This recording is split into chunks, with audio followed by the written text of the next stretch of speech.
the idea of the week is basically to ask people for 1 week to give up, say, negative things about their body or other people's bodies, with the idea that you may not be realizing what you're saying about your body and the fact that it's put in a negative light. So at the table, what we have is we ordered wristbands and pins for the week. We have pledge sheets, so you can sign your name, and at the top of the page it says, "I pledge no fat talk" this week. We just wanted to have a physical place where people could come talk to us for 2 hours every day for this whole week, and really see what we thought, and kind of to publicize our message in a way that wasn't over email or over Facebook.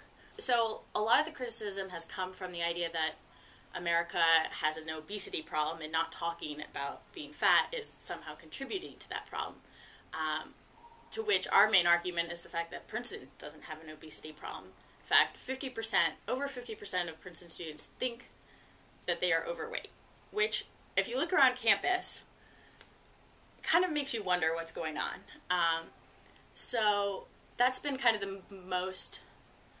the biggest issue with this week, and people's misinterpretation, because we're not saying don't talk about these things. We're just saying, well, how about you talk about it positively, and talk about exercise positively, and talk about eating positively, and think about your body positively rather than in this negative light. I think the things that have been most bothersome to me and to the rest of the group is the criticism that has come and is not really constructive and has been hurtful.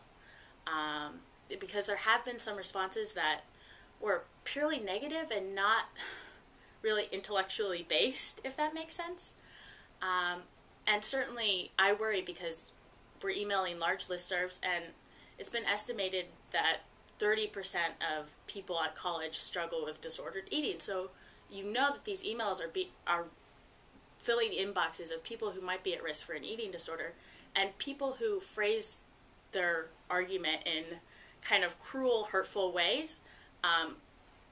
It hurts these people, and they may not realize it. It's just encouragement for people to really think about what they're saying, and whether it could be hurtful or harmful to themselves, and kind of create a cultural campus change for this 1 week, with the idea that maybe it might carry over and you might decide that this is something I want to do for the rest of the weeks of the year.